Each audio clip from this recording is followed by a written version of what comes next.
പലപ്പോഴും പല കൊച്ചന്മാരോട് സംസാരിക്കുമ്പോൾ സാധിച്ചിട്ടുണ്ട്, ഒരു ആത്മാഭിമാനത്തിന്റെ കുറവ്. എന്താണ് ആത്മാഭിമാനം എന്നുകൊണ്ട് നമ്മൾ ഉദ്ദേശിക്കുന്നത്? അല്ലെങ്കിൽ ഒരു നല്ല പള്ളി കിട്ടിയത് കൊണ്ടോ അല്ലെങ്കിൽ കുറെ നേട്ടങ്ങൾ കിട്ടിയത് കൊണ്ടോ അല്ല ആത്മാഭിമാനം ഉണ്ടാകുന്നത്. ആത്മാഭിമാനം മനസ്സിൽ നിന്ന് ഉയർന്നു വരട്ടെ. ദൈവം എന്നെ എന്തിനു നിയോഗിച്ചിരിക്കുന്നു, ദൈവം എന്നെ എന്തിനാക്കിയിരിക്കുന്നത്, ദൈവത്തിന്റെ വിളി എന്താണ്, പ്ലാൻ എന്താണ് എന്നെ കുറിച്ച്, എനിക്ക് എന്നിലുള്ള സത്വം, എന്നിലുള്ള നന്മ, എന്നിലുള്ള ക്വാളിറ്റി എന്താണെന്ന് തീർച്ചയായിട്ടും ഒരു കൊച്ചമ്മ തിരിച്ചറിയേണ്ട കാര്യം തന്നെയാണ്. ഒരുപാട് അമൂല്യമായ അതുല്യമായ ഗുണങ്ങൾ കൊണ്ട് തന്നെയാണ് തമ്പുരാൻ നമ്മളെ ഓരോരുത്തരെയും ഇങ്ങോട്ട് വിട്ടിരിക്കുന്നത്. ഒരു കൊച്ചമ്മ എന്ന് പറയുമ്പോൾ തീർച്ചയായിട്ടും അത് എല്ലാവർക്കും കിട്ടുന്ന ഒരു പദവിയല്ല. എനിക്കറിയാം, ഞാൻ ഒരിക്കലും ഒരിടത്ത് പഠിക്കാൻ ചെന്നപ്പോൾ ഒരു കത്തോലിക്ക പെൺകുട്ടി നമ്മളുടെ ഒരു ഓർത്തഡോക്സുകാരൻ ഷമ്മാശുമായിട്ട് ഇഷ്ടപ്പെട്ടിട്ട്, അപ്പൊ ഞാൻ ആ പെൺകുട്ടിയോട് ചോദിച്ച ഒറ്റ കാര്യമാണ്, എന്തുകൊണ്ടാണ് ഇങ്ങനെ ഇഷ്ടം തോന്നിയപ്പോൾ, നിങ്ങളുടെ കൊച്ചന്മാർക്ക് കിട്ടുന്ന പദവി, എവിടെ ചെല്ലുമ്പോൾ കിട്ടുന്ന സ്ഥാനം. അന്ന് 24 വയസ്സുള്ള പെൺകുട്ടിക്ക് കാര്യങ്ങളൊക്കെ കുറച്ചൊക്കെ പറഞ്ഞ് മനസ്സിലാക്കി കൊടുത്തു. ആ കുട്ടി ആ കത്തോലിക്ക സഭയിൽ ഓർത്തഡോക്സ് സഭയിലേക്കായി അങ്ങനെ ഇന്ന് അച്ഛന്റെ കൊച്ചമ്മയായിട്ട് ജീവിക്കുന്നു. അപ്പൊ തീർച്ചയായിട്ടും പുറമേ നിന്ന് നോക്കുമ്പോൾ വളരെ വലിയൊരു സ്ഥാനം തന്നെയാണ് നിങ്ങൾക്ക് ലഭിക്കുന്നത്. അതെല്ലാവർക്കും പറ്റുന്നതല്ല. തീർച്ചയായിട്ടും ഞാൻ വിചാരിക്കുന്നു ആ കത്തോലിക്ക സഭയിലുള്ള ആ കുട്ടിയിലായിരിക്കാം ദൈവം ഈ ഷമ്മാശന് അല്ല ഈ അച്ഛന് വേണ്ടി കരുതി വെച്ചത്. തീർച്ചയായിട്ടും ആയിരിക്കാം. പക്ഷെങ്കിൽ അവിടെ ഒരു ആത്മാഭിമാനം എന്താണെന്ന് നമ്മൾ പലപ്പോഴും തിരിച്ചറിയുക. എന്നെ കുറിച്ചുള്ള പ്ലാൻ, എന്നെ കുറിച്ചുള്ള പദ്ധതി അവിടെ നിറത്തിലോ സൗന്ദര്യത്തിലോ പൊക്കത്തിലോ തൂക്കത്തിലോ നിറത്തിലോ അല്ലെങ്കിൽ മറ്റു കുടുംബ മഹിമയിലോ വിദ്യാഭ്യാസത്തിലോ ഒന്നുമല്ല. പല കൊച്ചന്മാരും പറഞ്ഞു കേട്ടിട്ടുണ്ട്, ഇവിടെ എല്ലാവരും നഴ്സുമാരും ടീച്ചർമാരും ജോലിയുള്ളവരും ഒക്കെ, ഞങ്ങൾക്ക് വലിയ പ്രാധാന്യമില്ല. ഒരിക്കലും അങ്ങനെ ചിന്തിക്കാൻ പാടില്ല. ഞാൻ എന്താണ്, ജോലി ഇല്ലെങ്കിലും ജോലി ഉണ്ടെങ്കിലും എന്താണെങ്കിലും എന്നിലുള്ള സ്വത്വം എന്താണ്, എന്നിലുള്ള കാമ്പ് എന്താണ്, എന്നെ എന്തിനാണ് തിരിച്ചിരിക്കുന്നത്, എനിക്ക് എന്തൊക്കെ മഹത്വം എന്റെ സഭയ്ക്കും എന്റെ സമൂഹത്തിനും പ്രദാനം ചെയ്യാം. തീർച്ചയായിട്ടും ഒരു ആത്മാഭിമാനമുള്ള ഒരു സെൽഫ് എസ്റ്റീമായിട്ടുള്ള ഒരു വ്യക്തി, ഒരു കൊച്ചമ്മയായിട്ടാണ് നമ്മൾ സമൂഹത്തിൽ സഭയിൽ വിളങ്ങേണ്ടത്. അവിടെ എപ്പോഴും നമുക്കൊരു സ്വാതന്ത്ര്യത്തിന്റെ പ്രശ്നം പലപ്പോഴും ഉണ്ടാകുന്നുണ്ട്.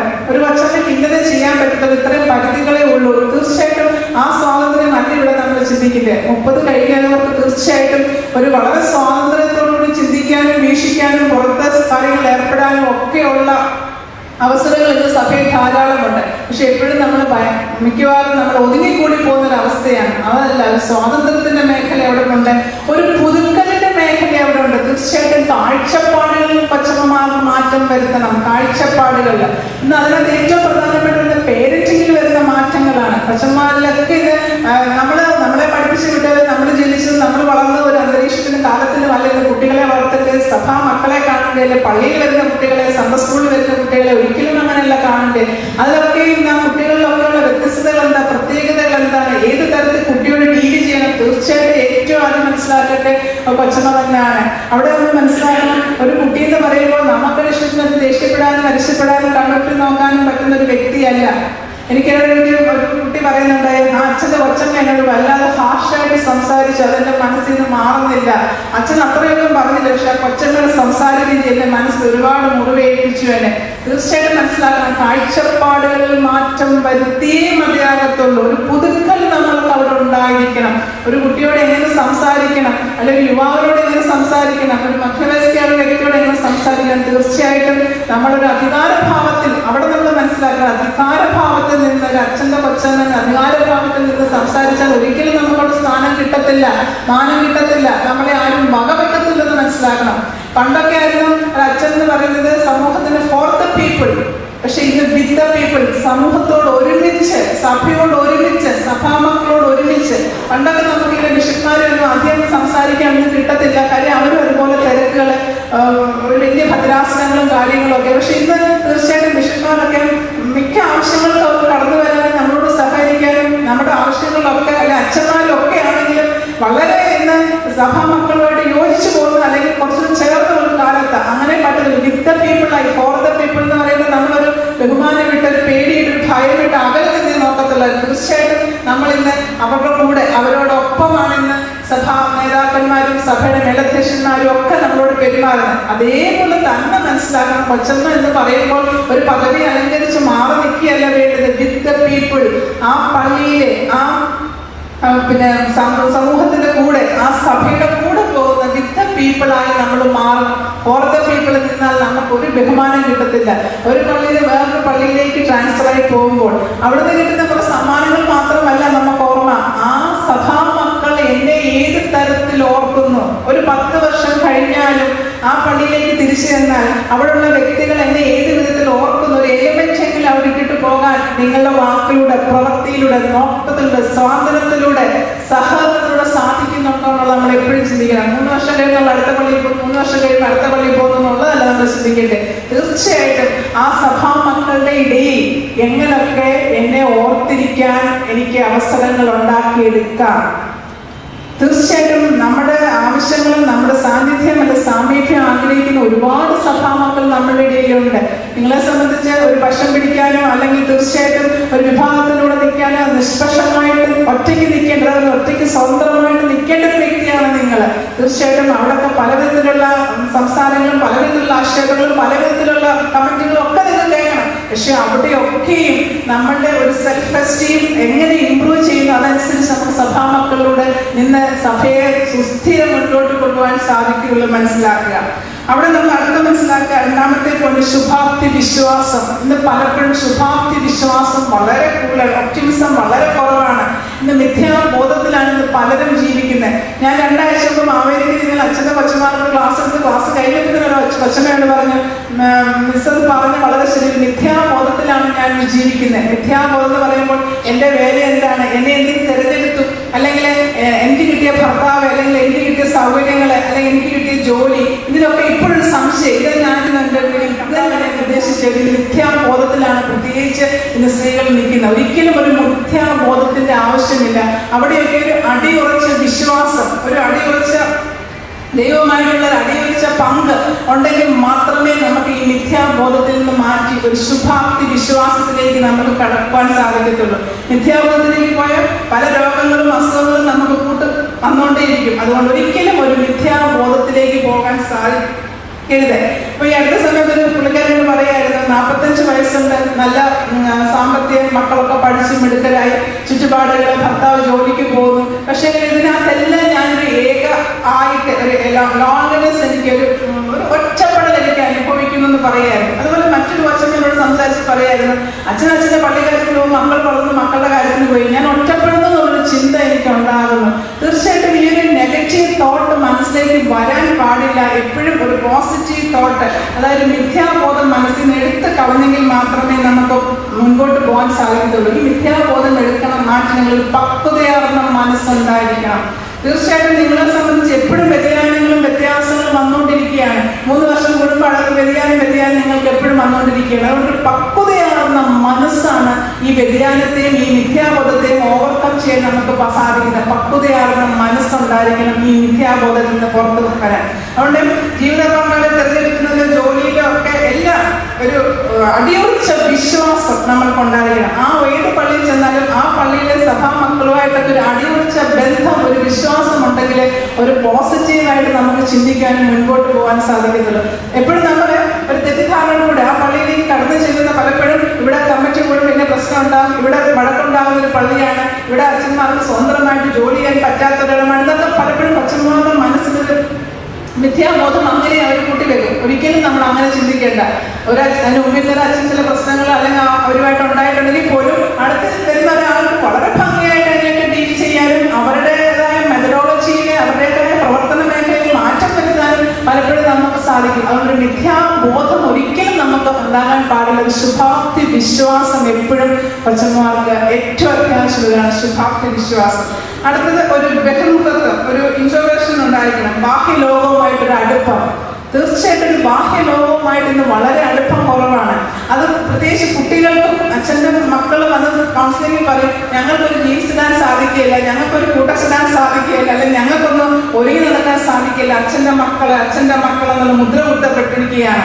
തീർച്ചയായിട്ടും അവർക്ക് അത്യാവശ്യം വേണ്ടിയ അത്യാവശ്യം സമൂഹത്തിലെ മാറ്റങ്ങൾ അനുസരിച്ച് അത്യാവശ്യം വേണ്ടിയ മാറ്റങ്ങൾ ഒരിക്കലും സഭയുടെ അല്ലെങ്കിൽ നമ്മുടെ ആചാരാനുഷ്ഠാനങ്ങൾക്ക് വിഭിന്നമായിട്ടോ വിപരീതമായിട്ടോ അല്ല, അത്യാവശ്യം വേണ്ടിയ മാറ്റങ്ങൾ അവർക്ക് വളരെ അത്യാവശ്യമുള്ള കാര്യമാണ്. ഇടസ്ഥലത്ത് അച്ഛൻ പറഞ്ഞു, എനിക്ക് കൊച്ചന്മാർ ചുരിദാർ ഇട്ടുകൊണ്ട് വരുന്ന ഇഷ്ടമില്ല. അച്ഛൻ എന്നോട് പറഞ്ഞതാണ്. നമുക്ക് അങ്ങനെയൊക്കെ ചില കാര്യങ്ങൾ നിഷ്കർഷിക്കാനൊന്നും പറ്റത്തില്ല. അച്ഛൻ്റെ കൊച്ചന്മാർ സാരി മാത്രമേ എടുക്കാൻ പറ്റത്തുള്ളൂ, ചുരിദാർ ഇടാൻ പറ്റത്തില്ല, അങ്ങനത്തെ നമുക്ക് പറയാൻ പറ്റത്തില്ല. കാലത്തിന്റെ യാത്രയുടെ ഒരുപാട് യാത്ര ചെയ്യേണ്ടതും പല മേഖലയിൽ ജോലി ചെയ്യേണ്ടവരൊക്കെ ചിലപ്പോൾ നമ്മുടെ വേഷത്തിലൊക്കെ ഒരു മാറ്റങ്ങൾ ചിലപ്പോൾ വരാം. അത് മറ്റുള്ളവർക്ക് അരോചകമായിട്ടോ സഭയുടെ അല്ലെങ്കിൽ ചട്ടക്കൂടിനകത്ത് നിന്ന് വിപ്ലവം ഉണ്ടാക്കുന്നൊന്നുമല്ല നമ്മൾ ചെയ്യുന്നത്. അപ്പൊ എപ്പോഴും നമ്മൾ മനസ്സിലാക്കുക, ബാഹ്യലോകവുമായിട്ട് നമുക്ക് നമ്മുടെ പ്രവർത്തനങ്ങളും അല്ലെങ്കിൽ വസ്ത്രധാരണ രീതിയും അല്ലെങ്കിൽ നമ്മുടെ പെരുമാറ്റത്തിലും നമ്മുടെ ചിന്തയിലും നമ്മുടെ സാന്നിധ്യങ്ങളിലൊക്കെ ഒരു മാറ്റം നമ്മളിൽ ഉണ്ടാകണം. അല്ലാതെ എന്നും ഒരു ഒതുങ്ങി അല്ലെങ്കിൽ ഒരു 20 വർഷം മുമ്പുള്ള കൊച്ചമ്മ ഒതുങ്ങി അടങ്ങി വളരെ ഒന്നും മിണ്ടാതെ അഭിപ്രായങ്ങൾ പ്രകടിപ്പിക്കാതെ ചോദിച്ചറിയാനുള്ള അവസരങ്ങൾ ഉപയോഗിക്കാതെ വളരെ വീർപ്പ് മുട്ടി കഴിയുന്ന ഒരു അവസ്ഥയല്ല വേണ്ടി. തീർച്ചയായിട്ടും അത് മക്കളെ ഒരുപാട് ബാധിക്കുന്നുണ്ട് എന്നുള്ളത് എനിക്ക് മനസ്സിലാകുന്നുണ്ട്. ഈ അടുത്ത സമയത്ത് ഇവിടുത്തെ നമ്മൾ കൗൺസിലിംഗ് ചെയ്യുമ്പോൾ കുറച്ച് അച്ഛന്മാരും മക്കളൊക്കെ പഠിക്കുന്ന ഒരു സ്ഥാപനമാണത്. പലപ്പോഴും ആ കുട്ടികളും നമ്മളോട് കൗൺസിലിംഗിൽ പറയുന്ന ഒരു കാര്യമാണ്, മിസ്സേ ഇങ്ങനത്തെ ചില ചട്ടക്കൂടിനകത്ത് നിൽക്കുമ്പോൾ ഞങ്ങൾക്ക് സ്വതന്ത്രമായിട്ട് ചിന്തിക്കാനോ അല്ലെങ്കിൽ നമുക്ക് സ്വതന്ത്രമായിട്ട് അഭിപ്രായം പറയാനോ സ്വതന്ത്രമായിട്ട് കാര്യങ്ങളെ വീക്ഷിക്കാനും ഞങ്ങൾക്ക് സാധിക്കുന്നില്ല എന്ന് അച്ഛൻ്റെ കുട്ടികൾ പലപ്പോഴും പറയുകയും അതിനോടൊപ്പം തന്നെ കൊച്ചമ്മമാർ നമ്മളോട് പറയുകയും ചെയ്തിട്ടുണ്ട്.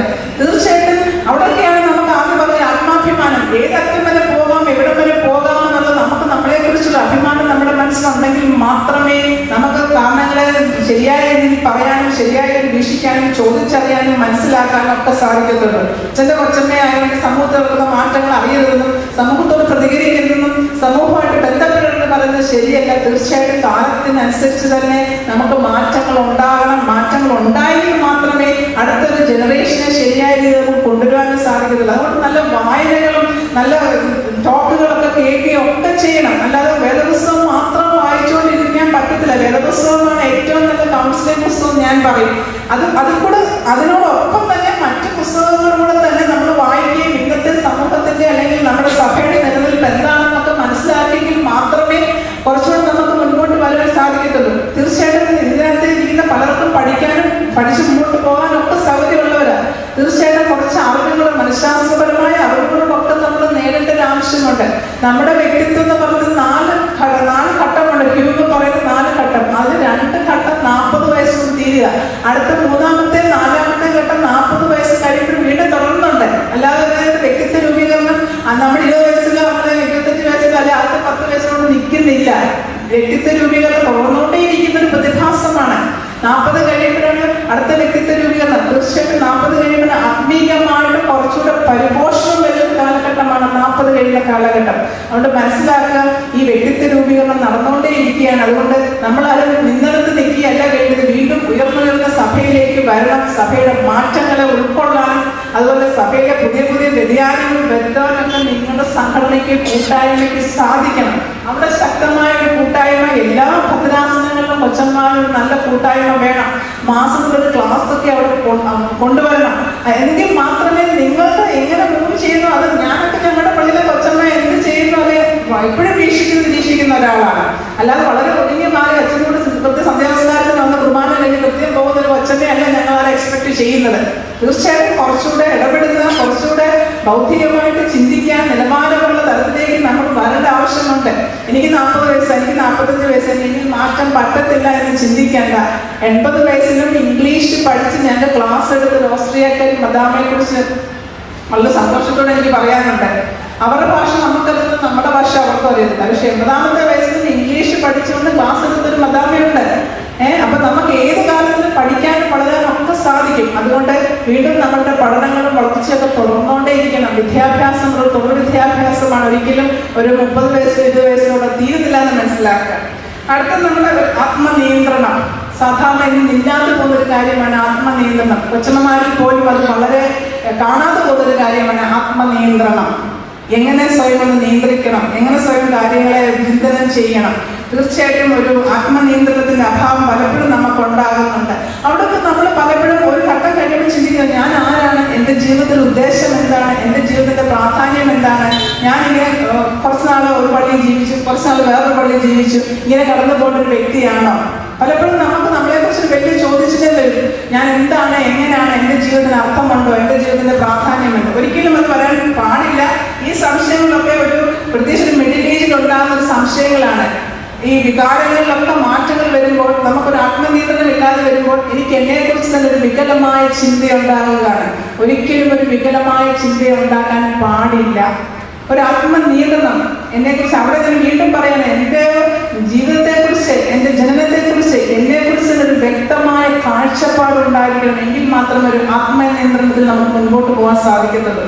അതുകൊണ്ട് മനസ്സിലാക്കുക, ഒരു ആത്മനിയന്ത്രണം എന്ന് പറയുമ്പോൾ നമ്മൾ പലപ്പോഴും നമ്മുടെ വ്യക്തിബന്ധങ്ങളുമായിട്ടാണ് അത് കൂടുതൽ കണക്ട് ചെയ്ത് വെച്ചിരിക്കുന്നത്. ആത്മനിയന്ത്രണം, എവിടെ എനിക്ക് നിയന്ത്രണങ്ങൾ പറ്റും. ഞാൻ ആദ്യം പറഞ്ഞില്ല, കുട്ടി പറയുകയായിരുന്നത് കൊച്ചമ്മ അത്രയും ഷൗട്ട് ചെയ്ത് സംസാരിച്ചപ്പോൾ, മറ്റുള്ളവർ മുമ്പ് സംസാരിച്ചപ്പോൾ എനിക്കുണ്ടായ ബുദ്ധിമുട്ടുകൾ വളരെ കൂടുതലായി പോയി. തീർച്ചയായിട്ടും ഒരു സ്ഥാനത്തിരിക്കുന്ന ഒരു വ്യക്തി ഒരിക്കലും അങ്ങനെ സംസാരിക്കാൻ പാടില്ലായിരുന്നു.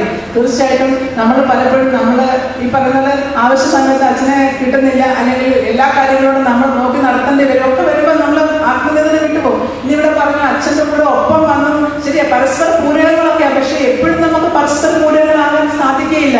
ഇന്നും തന്നെത്താനൊന്ന് പോയി ബാങ്കിൽ നിന്ന് പൈസ എടുക്കാൻ അറിയാത്ത കൊച്ചന്മാരുണ്ട്, തന്നെത്താൻ ബസ് കയറി പോകാൻ അറിയാത്ത കൊച്ചന്മാരെന്നും ഉണ്ട്. അതുകൊണ്ട് എല്ലാത്തിനും നമുക്ക് ഒരാളെ ഡിപ്പെൻഡ് ചെയ്ത് മാത്രം ജീവിക്കാൻ സാധിക്കത്തില്ല.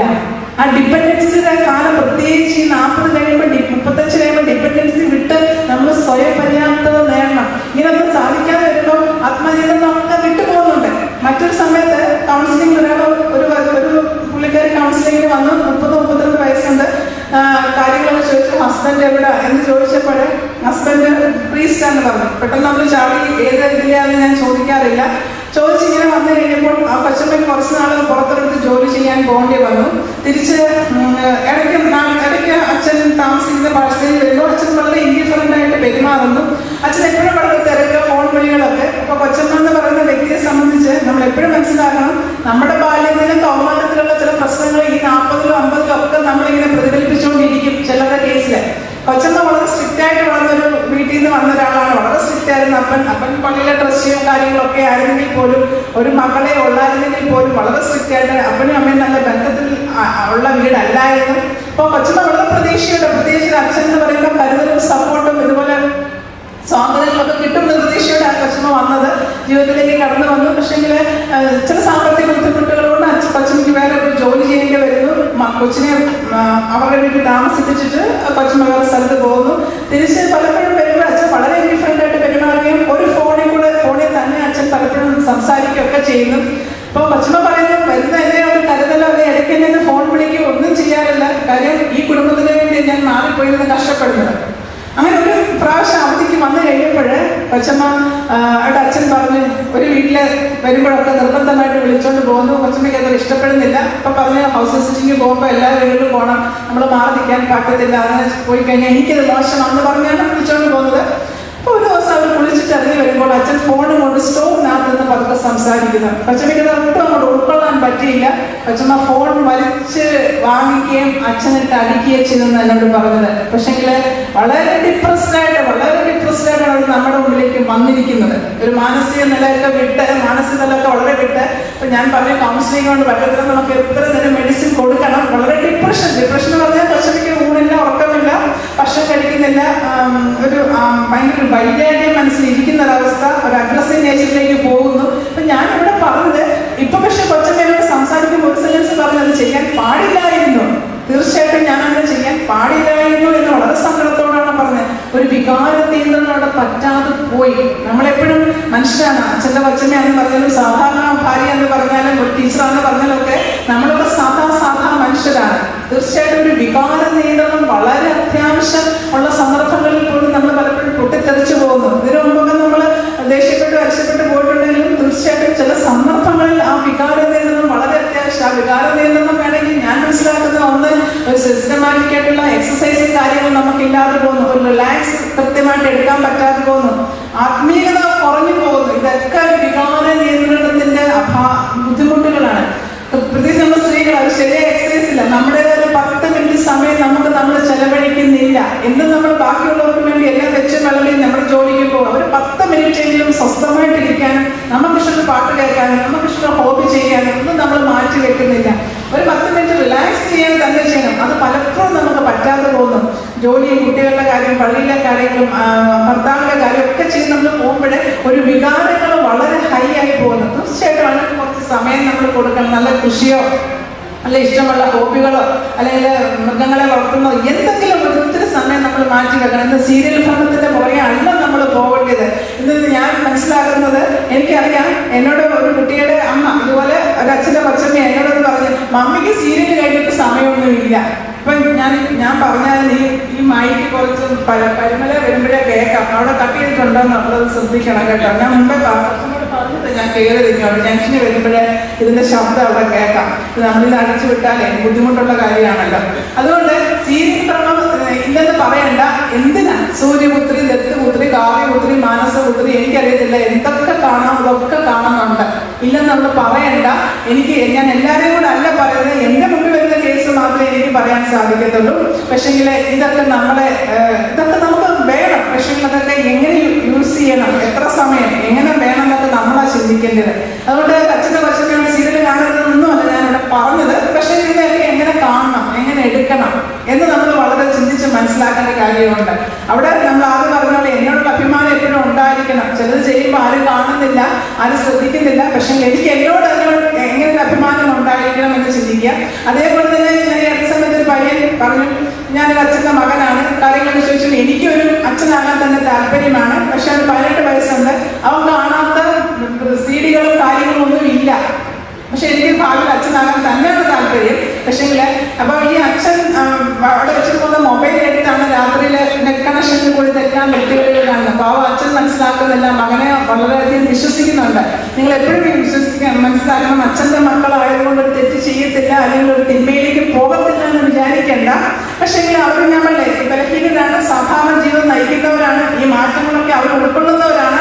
അതുകൊണ്ട് ആ തെറ്റിലേക്ക് പോകത്തില്ലെന്നൊന്നും നിങ്ങൾ വിചാരിക്കേണ്ട.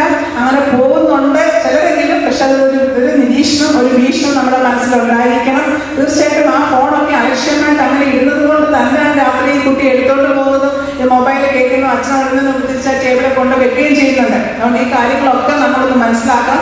അതേപോലെ മറ്റൊരു പെൺകുട്ടിയോട് ഞാൻ ചോദിച്ചു, ഇപ്പൊ ഏത് പള്ളിയിലാണ് അച്ഛൻ ജോലി ചെയ്യുന്നത്? അതിന് ചെക്ക് പോസ്റ്റ് പള്ളി. ഇപ്പൊ ഞാൻ അങ്ങനൊരു പള്ളിയുണ്ടോ, ചെക്ക് പോസ്റ്റ് പള്ളി? എനിക്ക് പള്ളിയുടെ പേരൊന്നും അറിയത്തില്ല. ഞാൻ 2 മാസമായിട്ട് അവിടെ വന്നിട്ട് വളരെ നെഗറ്റീവായിട്ടാണ് ആ കുട്ടി സംസാരിക്കുന്നത്. അപ്പൊ നമ്മൾ മനസ്സിലാക്കണം, നമ്മൾ മറ്റുള്ളവരെ അച്ഛന്മാരിൽ നിന്ന് ക്ലാസ്സുകളൊക്കെ എടുക്കുമ്പോൾ സ്വന്തം മക്കളുടെ നില എന്താണ്, അല്ലെങ്കിൽ അതെങ്ങനെയാണ് എന്നൊരു അവബോധം അവർക്ക് ഉണ്ടാക്കി കൊടുക്കേണ്ടത് നമ്മുടെ കൂടെ ആവശ്യമാണ്. അവിടെ കുറച്ചുകൂടെ നമ്മൾ അവരുമായിട്ട്, ചിലപ്പോൾ അച്ഛൻ ദേഷ്യമുള്ള അച്ഛനായിരിക്കാം, എഴുതിയാടുന്ന അച്ഛനായിരിക്കാം, ചിലപ്പോൾ അച്ഛനും ഈ പറഞ്ഞ പോലെ വളരെ ക്രൈസിസിലൂടെ കടന്നു പോകുന്ന ഒരാളായിരിക്കാം. എങ്കിൽ പോലും ചില കാര്യങ്ങളെങ്കിലും അവരുമായിട്ട് നമ്മളൊന്ന് ചർച്ച ചെയ്യേണ്ട ആവശ്യകതയുണ്ട്. അതുകൊണ്ട് അതൊക്കെ നമ്മൾ മനസ്സിലാക്കണം. അവിടെ നമ്മൾ അവരുടെ മൂടും അവരുടെ രീതിയൊക്കെ അനുസരിച്ച് വേണം ചില കാര്യങ്ങൾ പറയാൻ. ഒരു വികാരനിന്ദത ഇല്ലാത്തവർ ഇങ്ങോട്ട് കയറി വരുമ്പോഴേ അടിച്ചുവിടും. ഒരിക്കലും അടിച്ചുവിടാൻ പാടില്ല. കുറച്ചും കൂടെ നമ്മളൊരു തന്മയത്തോടുകൂടി വേണം കാര്യങ്ങൾ മനസ്സിലാക്കി അവരുമായിട്ട് ചർച്ച ചെയ്യാനായിട്ട്. അതുപോലെ തന്നെ നമുക്കിപ്പോൾ ഉണ്ടാകുന്ന മറ്റൊരു ബുദ്ധിമുട്ടാണ് നമുക്കുണ്ടാകുന്നത് ഗതകാല സ്മരണകൾ. പലപ്പോഴും നമുക്ക് നമ്മുടെ പേരൻസിനെ ശരിക്കും നോക്കിയില്ല, നമുക്ക് കിട്ടാനുള്ളത് കിട്ടിയില്ല, നേടാനുള്ളത് നേടിയില്ല. ഇത് പലർക്കും ഉള്ളൊരു വിഷമമാണ്. അന്ന് അച്ഛനെ കൊച്ചനെ നല്ല അച്ഛനെ കിട്ടി, അതുകൊണ്ട് കിട്ടാനുള്ളത് വീട്ടിൽ നിന്ന് കിട്ടിയില്ല, എനിക്ക് വേണ്ടിയ പോലെ അച്ഛൻ്റെ ട്രാൻസ്ഫറനുസരിച്ച് പോയിട്ട് എൻ്റെ പേരൻസിനെ നോക്കാൻ എനിക്ക് പറ്റിയില്ല. ഇങ്ങനത്തെ ചില ചിന്തകൾ തീർച്ചയായിട്ടും വളരെയധികം ഉണ്ടാകുന്നുണ്ട് എന്നുള്ളത് എനിക്ക് മനസ്സിലാകുന്നുണ്ട്. തീർച്ചയായിട്ടും അത് നമ്മൾ മനസ്സിൽ വെച്ചുകൊണ്ട് നടക്കേണ്ട കാര്യമില്ല. ചിലപ്പം നോക്കാൻ പറ്റിയില്ലായിരിക്കും. പക്ഷെ നമുക്ക് കഴിയുന്നിടത്തോളം നമ്മൾ നമ്മുടെ പേരൻസിനൊക്കെ പോയി നോക്കിയെങ്കിൽ അടുത്ത തലമുറക്ക് ഒരു മെസ്സേജ് ആയിട്ട് കിട്ടത്തുള്ളൂ. എൻ്റെ ആങ്ങളമാരുമായിട്ട്, എൻ്റെ സഹോദരങ്ങളായിട്ടുള്ള എൻ്റെ ബന്ധം എങ്ങനെയാണ്, എങ്കിൽ മാത്രമേ നമ്മുടെ കുഞ്ഞുങ്ങൾക്കൊന്ന് മനസ്സിലാകെ അടുത്ത തലമുറയിൽ കൈമാറ്റം കൊടുക്കാനേ പറ്റത്തുള്ളൂ. അതുകൊണ്ട് നമ്മൾ ആ കഴിഞ്ഞ കാര്യങ്ങൾ ചെയ്യാൻ പറ്റാതെ പോയി. പക്ഷെ അതിങ്ങനെ ഓർത്തോർത്തിരുന്ന് വിഷമിക്കേണ്ട കാര്യമില്ല. പക്ഷെ നമുക്ക് ചെയ്യാൻ പറ്റുന്ന കാര്യങ്ങളൊക്കെ നമ്മളത് ചെയ്യുക തന്നെ വേണം. പിന്നെ നമുക്കിതിനകത്ത് വികാരത്തിൽ നിന്ന് വരുന്ന ഒരു മുഖപ്രസാദം. പലപ്പോഴും ഒരു മുഖപ്രസാദം കാണത്തില്ല. എന്തൊക്കെയോ കെട്ടി തലയിൽ വെച്ച് നടക്കുന്ന പോലെ എന്തുകൊണ്ടൊരു മുഖപ്രസാദം ഇല്ലാതെ പോകുന്നു? ഒരു ചിരിക്കാനായിട്ട് നമ്മളൊന്ന് ചിരിക്കുകയും മറ്റുള്ളവരൊന്ന് അഭിനന്ദിക്കുകയൊക്കെ ചെയ്യുമ്പോൾ ഒരുപാട് വ്യത്യാസം നമ്മുടെ ഇന്റേണൽ ഓർഗൻസിൽ ഉണ്ടാകുന്നുണ്ട്. ഈ നടുവേനയും കാലുവേനയും മുട്ടുവേനയും ഒക്കെ ഇങ്ങനെ ടെൻഷനും വൈരാഗ്യവും കുശുമ്പും അസൂയൊക്കെ പിടിച്ചു വെച്ചോണ്ട് പോകുന്നോണ്ട് ഇതുണ്ടാകുന്നത്. അതൊന്ന് ചിരിക്കുക. അച്ഛൻ്റെ കൊച്ചമ്മയോട് ചിരിക്കരുതെന്ന് ഒരു നിയമമില്ല. ഏറ്റവും പുഞ്ചിരിച്ചുകൊണ്ട് എല്ലാവരെയും സ്വീകരിക്കട്ടെ. ഞാൻ എപ്പോഴും ഡിവോഴ്സിന്റെ കൊച്ചമ്മ എപ്പോഴും കണ്ടാലും കയ്യിലൊന്ന് കയറി പിടിച്ചൊരു ചിരിയുണ്ട്. ഒന്നും ചിലപ്പോൾ സംസാരിക്കാൻ സമയം ഞങ്ങൾക്ക് രണ്ടുപേർക്കും കിട്ടത്തില്ല. പക്ഷെ അതൊന്നും ചെയ്യാൻ പറ്റുന്നുണ്ടോ? നമുക്ക് പലപ്പോഴും നമ്മൾ ആ ഒരു ഹെഡ് വെയിറ്റില്, ചില കൊച്ചന്മാർക്ക് ഭയങ്കര ഹെഡ് വെയിറ്റ്, ഇനി എന്നെ ഇങ്ങോട്ട് വിളിച്ചില്ലേ എനിക്കൊരു കുഴപ്പമില്ല. ഞാൻ പലപ്പോഴും ശ്രദ്ധിക്കും ഭയങ്കര അങ്ങനെ ഹെഡ്വേക്ക് അങ്ങോട്ട് കയറി ചെന്ന് മിണ്ടണം, അവർ ഇരിക്കുന്നിടത്തോട് ചെന്ന് മിണ്ടണം. ഒരിക്കലും ആകരുത്. എല്ലാവരുടെയും കാര്യമല്ല ഞാൻ പറഞ്ഞത്. ചിലരങ്ങനെയുണ്ട്, അവരെ മാർക്കിടുന്നത് ഞാൻ കേട്ടിട്ടുണ്ട്. ഇപ്പുറത്ത് നിന്നുണ്ട് ആ കൊച്ചമ്മയുടെ തന്റെ ഭാവം കണ്ടോ, ആ കൊച്ചമ്മയുടെ വീട്ടിലെ ആളൊരു ഭാവമുണ്ട്. ഒരിക്കലും ശരിയല്ല. അതുകൊണ്ട് എപ്പോഴും ഒരു പുഞ്ചിരിയുള്ള മുഖം ഉണ്ടായിരിക്കണം, എപ്പോഴും ഒരു പുഞ്ചിരി ഉണ്ടായിരിക്കണം. അതുപോലെ നന്മയെ കാണുന്ന ഒരു മുഖം ഉണ്ടായിരിക്കണം. നന്മ കാണാൻ അവർക്ക് പറ്റത്തില്ല.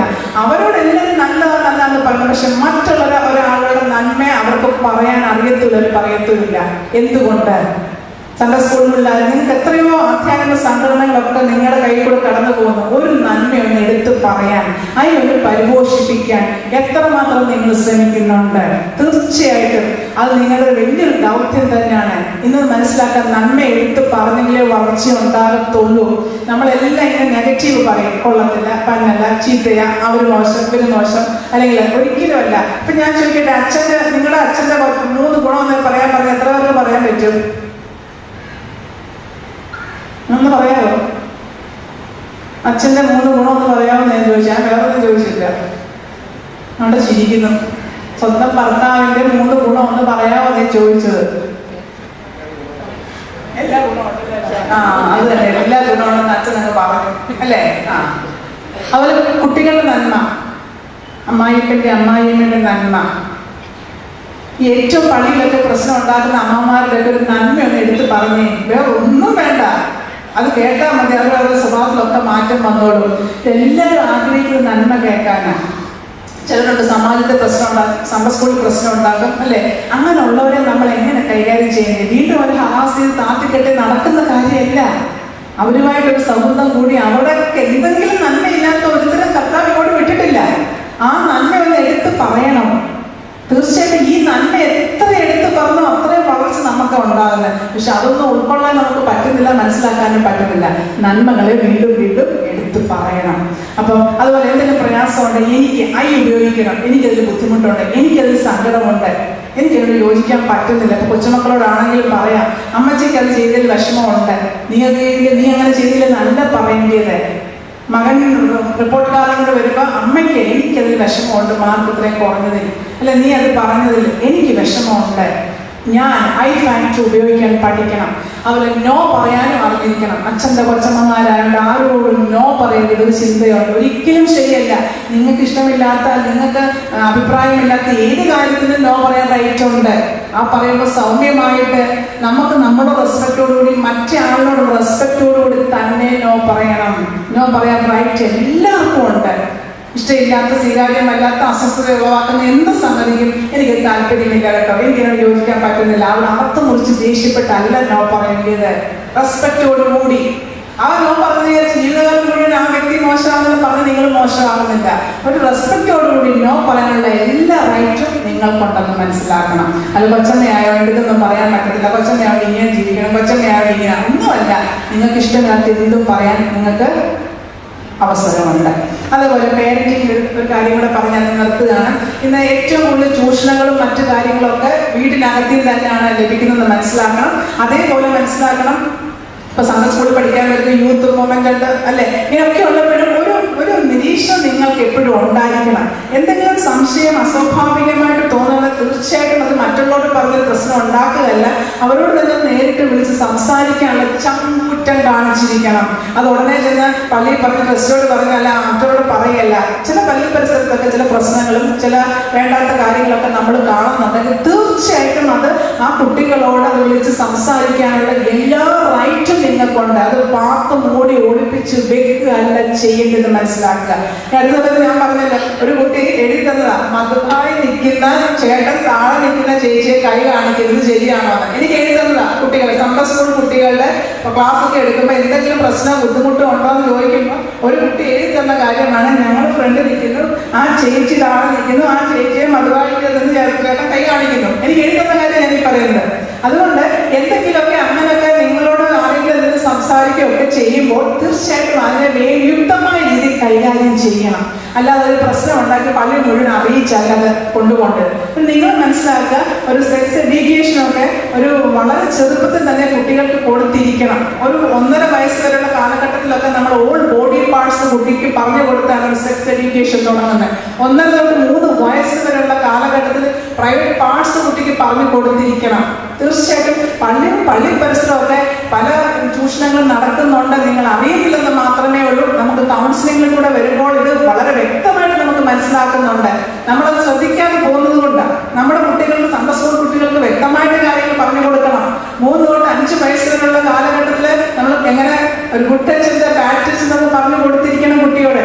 5 തൊട്ട് 8 വയസ്സുള്ള ഒരു കാലത്തിൽ ഇതൊക്കെ എന്ത് ആവശ്യമുണ്ടെങ്കിലും എന്ത് ബുദ്ധിമുട്ടുകളും തുറന്ന് പറയാനൊരു വേദി ഉണ്ടെന്ന് കുട്ടിക്ക് മനസ്സിലാക്കി കൊടുത്തിരിക്കണം. തീർച്ചയായിട്ടും ഒരു പ്രത്യേകിച്ച് പാർസലിലൊക്കെ താമസിക്കുമ്പോൾ തീർച്ചയായിട്ടും കുട്ടികൾക്ക് ഓടി വരാനും വെള്ളം കുടിക്കാനും അല്ലെങ്കിൽ സൗഹൃദങ്ങൾ സ്ഥാപിക്കാനും ഒക്കെ ഉള്ള സമയവും അവസരമാണത്.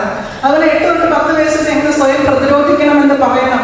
10 തൊട്ട് ഇന്ന് കൗമാരം തുടങ്ങുന്നത് 10 വയസ്സ് തൊട്ടാണ്. അച്ഛന്മാരൊന്നും വിചാരിക്കേണ്ട 13 വയസ്സിലാണെന്ന്. 10 വയസ്സ് തൊട്ട് കൗമാരം തുടങ്ങുന്നത്. അപ്പൊ അങ്ങനത്തെ കാര്യങ്ങളൊക്കെ നമ്മുടെ സൺഡേ സ്കൂൾ ക്ലാസ്സുകളിലൂടെയൊക്കെ കുട്ടികൾക്ക് മനസ്സിലാക്കി കൊടുക്കണം. അല്ലാതെ ലോകം മുഴുവൻ മോശമാണെന്നും പുരുഷന്മാരെല്ലാം മോശമാണെന്നും അല്ല കുട്ടികൾക്ക് പറഞ്ഞ് മനസ്സിലാക്കി കൊടുക്കേണ്ടത്.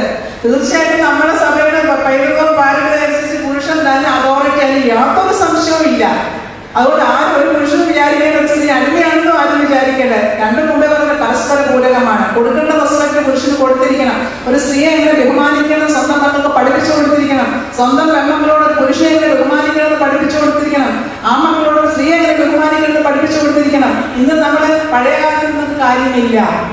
അതുകൊണ്ട് ഇങ്ങനത്തെ കാര്യങ്ങളൊക്കെ വളരെ ശ്രദ്ധിച്ച് നമ്മൾ മുൻപോട്ട് പോകണം. അതുകൊണ്ട് ഈ 4 കാര്യങ്ങൾ, ആത്മാഭിമാനം, ശുഭാപ്തി വിശ്വാസം, പിന്നെ ബഹുമുഹൂർത്തവും ആത്മനിയന്ത്രണവും, തീർച്ചയായിട്ടും ഇത് നമ്മൾ മനസ്സിലാക്കി എടുത്തെങ്കിൽ മാത്രമേ നല്ല ഭക്ഷണന്മാരായിട്ട് സമൂഹത്തിന്, സഭയ്ക്കും പ്രയോജനമുള്ള ഭക്ഷണന്മാരായിട്ട് നമുക്ക് മുൻപോട്ട് പോകാൻ സാധിക്കത്തുള്ളൂ.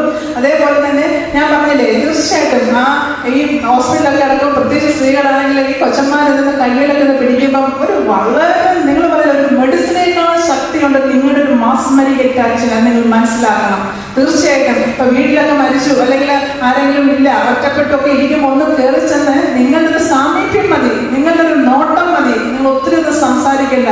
ആ വ്യക്തികൾക്ക് കിട്ടുന്ന റിലീഫ് എന്താണെന്ന്. കാര്യം അത്രമാത്രം മഹത്വം നിങ്ങളിലുണ്ട്. തീർച്ചയായിട്ടും ഒരു അച്ഛനുള്ള പോസിറ്റീവ് എനർജി മുഴുവൻ ആഹാച്ചെടുക്കുന്ന ഞങ്ങളല്ല, നിങ്ങളെ പോലുള്ളവർ. നിങ്ങൾക്കാ കിട്ടുന്ന മുഴുവൻ.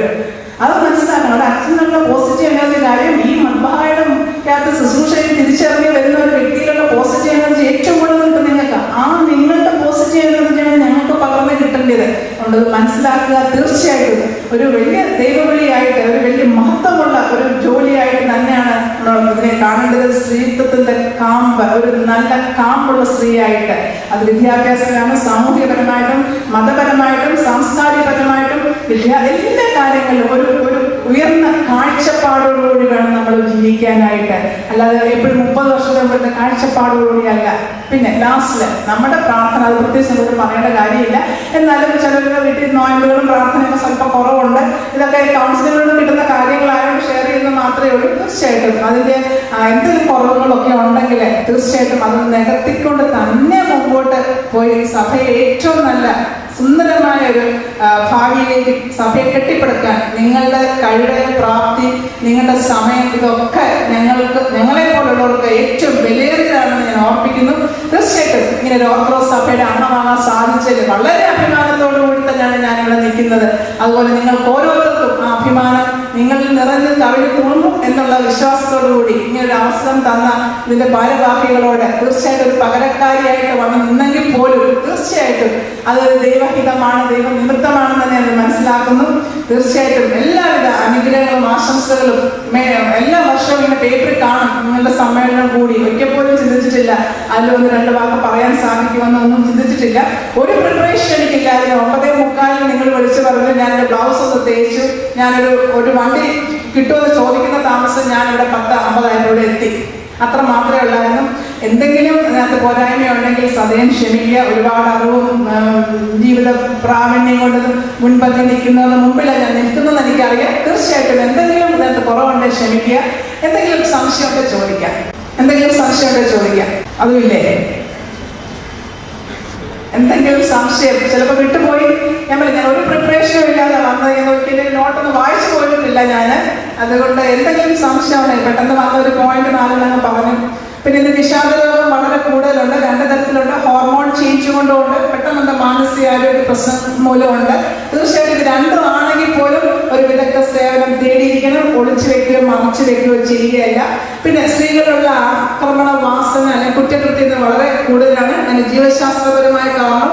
പിന്നെ ഉള്ളത് മാധ്യമ സ്വാധീനവും ഈ ആഡംബരവും അല്ലെങ്കിൽ അനുകരണവുമാണെന്നുള്ളത് മനസ്സിലാക്കുക. തീർച്ചയായിട്ടും കുട്ടികളെ TV അങ്ങനെയൊക്കെ കേട്ട സമയത്ത് ഒരു ഉത്സവപ്പറമ്പ് കണ്ടപ്പോൾ ഞാൻ മനസ്സിലാക്കിയത് കൊച്ചു കുട്ടികളെ ഈ 2 കൊമ്പൊക്കെ വെച്ച് കുറെ ലൈറ്റൊക്കെ ചെയ്ത് ഇങ്ങനെ പിശാചിന്റെ കൂട്ടാണ്. ഞാൻ പറഞ്ഞു ഇതൊക്കെ ഇങ്ങനെയൊക്കെ പിള്ളേരെ അഭിനയിപ്പിച്ചതിലൊക്കെ ആനന്ദം കണ്ടെത്തുക. പക്ഷെ അതൊക്കെ പോലും ആ കുട്ടിയിൽ എത്ര നെഗറ്റീവ് എനർജി ഉണ്ടാക്കുന്നതും ഭാവിയിൽ ഉണ്ടാകുന്ന പ്രശ്നങ്ങളൊന്നും ചിലപ്പോൾ ഒരു പക്ഷേ അച്ഛനമ്മയെ മനസ്സിലാക്കാതെ പോകുന്നതുകൊണ്ടാണ്. അതുകൊണ്ട് മനസ്സിലാക്കുക, ഈ ഡിവോഴ്സ് പ്രശ്നമൊന്നും ഒരിക്കലും പ്രസന്റിങ് പ്രോബ്ലം അല്ല, അതിനകത്ത് റിയൽ പ്രോബ്ലം. ഇതുപോലെ കൗമാരത്തിലും ബാല്യത്തിലൊക്കെ കുറെ പ്രശ്നങ്ങൾ കിടപ്പുണ്ട്. ട്യൂഷനുകളും അഡ്ജസ്റ്റ്മെന്റ് പ്രോബ്ലം സ്വഭാവവൈകല്യം ഒക്കെ അതൊക്കെ കറക്റ്റ് ചെയ്യാതെ പോകുന്നതിന്റെ അനന്തര ഫലമാണ് ഈ പ്രശ്നം. ഒരു 5% ഉള്ളൂ വീട്ടുകാരുടെ പ്രശ്നം എന്നെങ്കിലൊക്കെ പറഞ്ഞു വരുന്നത്. അതുകൊണ്ട് ഇങ്ങനെയൊക്കെ എന്തെങ്കിലും ബുദ്ധിമുട്ട് കണ്ടിട്ടുണ്ടെങ്കിൽ തീർച്ചയായിട്ടും റിപ്പോർട്ട് ചെയ്യണം. അതുപോലെ പഠന വൈകല്യം, സമസ്കൂൾ അധ്യാപകരായിട്ട് കൊച്ചുമാരെ മനസ്സിലാക്കുക. എഴുതാനും വായിക്കാനുള്ള പഠന വൈകല്യം ഇന്ന് വളരെ സമൂഹത്തിൽ ഫേസ് ചെയ്യുന്നൊരു പ്രശ്നമാണ്. ഈ അടുത്ത സമയത്ത് ഇതുപോലെ ഒരു കൊച്ചമ്മ എൻ്റെ അടുത്തൊരു പഠന വൈകല്യത്തിൽ പയ്യനെ വിട്ട് സമസ്കൂൾ പഠിപ്പിക്കാൻ തിരിച്ചറിയാൻ സാധിച്ചത്. അതൊക്കെ മറച്ചു വെക്കുക, ഒളിച്ചു വെക്കുക അല്ല ചെയ്തത്. അങ്ങനെ കുട്ടികൾ വളരെ മിടുക്കരായ കുട്ടികൾ, പ്രത്യേകിച്ച് ആൺപിള്ളേരാണ് ഇങ്ങനത്തെ കാര്യങ്ങൾ കൂടുതൽ കാണുന്നത്. പെൺകുട്ടികളും കുറച്ച് ശതമാനം ഉണ്ട്. അതൊക്കെ മനസ്സിലാക്കിക്കൊണ്ട് അത് അവരെ അതിനുള്ള വിദഗ്ധ സേവനത്തിന് പറഞ്ഞു വിടുക തന്നെ ചെയ്യണം. അത് ഒളിച്ചും മറിച്ചും വെക്കരുത്. പ്രത്യേകിച്ച് പിന്നെ നിങ്ങളുടെ ആരോഗ്യ കാര്യങ്ങളൊക്കെ വളരെ ശ്രദ്ധിക്കണം. അതുപോലെ ഫുഡ് സമയത്ത് കഴിക്കുന്നതാണെങ്കിലും എക്സസൈസുകളാണെങ്കിലും നല്ല ഓപ്പൺ ആയിട്ട് സംസാരിക്കാൻ ഒരു കഴിവ്, നല്ല ഫ്രണ്ട്ഷിപ്പ് എപ്പോഴും ഉണ്ടായിരിക്കണം. അത് ഏറ്റവും കൂടുതൽ വേണ്ടത് ഒരു ഫ്രണ്ട്ഷിപ്പ് എപ്പോഴും ഉണ്ടായിരിക്കണം. നല്ല സ്നേഹിതർ വേണം. അതുപോലെ ഒരു ചെറിയ കാര്യങ്ങളിലൊക്കെ സന്തോഷം കണ്ടെത്തണം. ഒന്ന് ഉറക്കെ ചിരിക്കുന്നതുകൊണ്ട് ഒരു കുഴപ്പമില്ല. ലാഫിംഗ് തെറാപ്പി എന്ന് പറയും. അച്ഛൻ്റെ വീടായാലും ഉറക്കെ ചിരിക്കരുത്, പതുക്കെ ചിരിക്കാവുന്നൊന്നും പറയേണ്ട കാര്യമില്ല. ഒന്ന് ഉറക്കെ ചില തമാശകളൊക്കെ കേട്ടൊന്നും ചിരിക്കുക, അത് ഉള്ളിലോട്ട് അടക്കി പിടിച്ചിരിക്കേണ്ട കാര്യങ്ങളൊന്നുമില്ല. ഓക്കെ. അതുപോലെ ഇഷ്ടപ്പെടുന്ന ചുറ്റുപാടുകൾ, ആരോഗ്യം, പ്രവർത്തന മേഖല, പുതിയ പ്രവർത്തന മേഖലകളൊക്കെ തിരഞ്ഞെടുക്കണം. റിട്ടയർമെന്റ് ആയാലും ജോലിയൊന്നുമില്ല, പുതിയ എന്തെല്ലാം കാര്യങ്ങൾ നിങ്ങൾക്ക് ചെയ്യാൻ പറ്റും, പള്ളിയായിട്ട് ബന്ധപ്പെട്ട അതൊക്കെ നിങ്ങൾക്ക് ചെയ്യാൻ പറ്റുന്ന കാര്യങ്ങൾ അതൊക്കെ ഒന്ന് തിരഞ്ഞെടുത്ത് തീർച്ചയായിട്ടും ഒരുപാട് നല്ല പാചക വിദഗ്ധർ ഇതിനകത്തിരിപ്പുണ്ട്, നല്ല ഫ്ലവർ അറേഞ്ച്മെന്റ് ചെയ്യാൻ പറ്റുന്നവരുണ്ട്, നല്ല കലാകാരങ്ങൾ ഇതിനകത്തിരിപ്പുണ്ട്. അതിനൊക്കെ പരിപോഷിപ്പിക്കണം. അല്ല അതൊക്കെ കുപ്പിയിലടച്ച് അച്ഛൻ്റെ കൊച്ചമ്മയാണ് ജീവിതം മുഴുവൻ ഇങ്ങനെ കൊണ്ട് കളയാമെന്നല്ല ചിന്തിക്കുന്നത്. അതൊക്കെ അതിനൊക്കെ ഒന്ന് പുറത്തേക്ക് കൊണ്ടുവന്ന് സഭയിൽ ഏറ്റവും നല്ല ഉന്നത സ്ഥാനങ്ങൾ വഹിച്ച് എല്ലാവർക്കും പ്രയോജനമുള്ളവരായിട്ട് നമ്മൾ ഓരോ പള്ളിയിൽ പോകുമ്പോഴും നിങ്ങളെക്കുറിച്ച് അവിടെ ഉള്ളവർക്ക് എന്തെങ്കിലും മനസ്സിലൊരു പോസിറ്റീവ് ഉണ്ടായിരിക്കണം. അതിന് തക്ക പോലെ എന്നോട് ചോദിച്ചാൽ എനിക്ക് പലരുടെയും കാര്യം പറയാനുണ്ട്. ഇപ്പൊ ഏറ്റവും ഇഷ്ടപ്പെട്ട കൊച്ചമ്മ ഏതാ, അല്ലെങ്കിൽ ഇത്രയും നല്ല പള്ളിയിൽ ഇരുന്നതിൽ ഏത് കൊച്ചമ്മയുടെ പ്രവർത്തനം, അങ്ങനെ നല്ല ക്വാളിറ്റീസ് ഉള്ള ഒരുപാട് പേരുണ്ട്. അത് മുൻപോട്ട് കൊണ്ടുവന്ന് സമൂഹത്തെ പ്രദാനം ചെയ്യുക തന്നെ ചെയ്യണം. പിന്നെ വീട്ടിൽ നിന്ന് പോയി ചൊല്ലുന്ന അച്ഛന്മാർ തീർച്ചയായിട്ടും നിങ്ങളും ആ അച്ഛൻ്റെ പള്ളി എൻ്റെ അഭിപ്രായത്തിൽ മാസത്തിൽ 2 പ്രാവശ്യമെങ്കിലും അച്ഛനോട് ആ പള്ളിയിൽ പോകണം. എങ്കിലല്ലേ ആ പള്ളിയിലുള്ളവർ അറിയാൻ പറ്റത്തുള്ളൂ. ഇന്ന് എല്ലാവർക്കും പോയി വരാനുള്ള സൗകര്യമുണ്ട്. അതുകൊണ്ട് ചിലപ്പോൾ അങ്ങനെ ആയിരിക്കും പേഴ്സണലി താമസിക്കുന്നത് കുറവാണ്. തീർച്ചയായിട്ടും 2 പ്രാവശ്യമെങ്കിലും മാസത്തിൽ കുറഞ്ഞതെങ്കിലും ആ പള്ളിയായിട്ട് ബന്ധം ഉണ്ടായിരിക്കണം എന്നുള്ള എൻ്റെ അഭിപ്രായം. നിങ്ങൾക്ക് എല്ലാ ആഴ്ചയിലും പോകാൻ വലിയ കാര്യം, ചിലപ്പോൾ ഒത്തിരി ദൂരമൊക്കെ ആണെങ്കിൽ എങ്കിൽ മാത്രമേ ആ ഒരു ടച്ച് ഉണ്ടാകത്തുള്ളൂ. ഒരു ഗ്യാപ്പ് ഇല്ലാതെ ഒരു ടച്ചിൽ പോകാനൊക്കത്തുള്ളൂ. അപ്പൊ അതൊന്ന് മനസ്സിലാക്കി എടുക്കുക. സംശയമൊന്നും ഇല്ലെന്ന് വിചാരിക്കുന്നു, ഒന്നുമില്ല. തീർച്ചയായിട്ടും പോസിറ്റീവ് എനർജി ചിന്തിക്കാൻ എല്ലാത്തിൻ്റെ ഒരു നല്ല വശത്തെ കാണും. അവിടെ നല്ലൊരു എക്സസൈസ് നമുക്ക് ഉണ്ടായിരിക്കണം. ഒന്ന്. രണ്ടാമത് നമ്മൾ മനസ്സിലാക്കേണ്ടത് നമ്മുടെ ഫുഡ് ഒരു പോസിറ്റീവ് എനർജി ക്രിയേറ്റ് ചെയ്യുന്ന വളരെ ഒരു കാര്യമാണ്. പിന്നെ ഒരു ആത്മീയതയുടെ വശം. മക്കൾ പ്രായമായതുകൊണ്ട് മക്കളെ അടുത്ത് വിളിച്ചിരുത്തരുതെന്ന് തോളിൽ തട്ടരുതെന്നും ചിന്തിക്കേണ്ട. അതൊക്കെ ഏറ്റവും വലിയൊരു പോസിറ്റീവ് എനർജി കൊടുക്കുന്ന കാര്യം. അതൊക്കെ കൊടുത്ത് വേണം മുമ്പോട്ട് കൊണ്ടുപോകാനായിട്ട്. അതൊക്കെ ഒത്തിരി കൗൺസിലിങ്ങിന് എല്ലാ വശവും പറയാൻ നേരമില്ല. അതിനൊക്കെ ഒരു സൈക്കോളജിക്കൽ വശമുണ്ട്. അത് ഞാൻ അങ്ങനെ തന്നെ വേറെ ക്ലാസ് എടുത്തു തരാം. ഓക്കെ. അപ്പൊ ഒരിക്കൽ കൂടി എല്ലാത്തിനും നന്ദി പറയുന്നു. നന്ദി, നമസ്കാരം.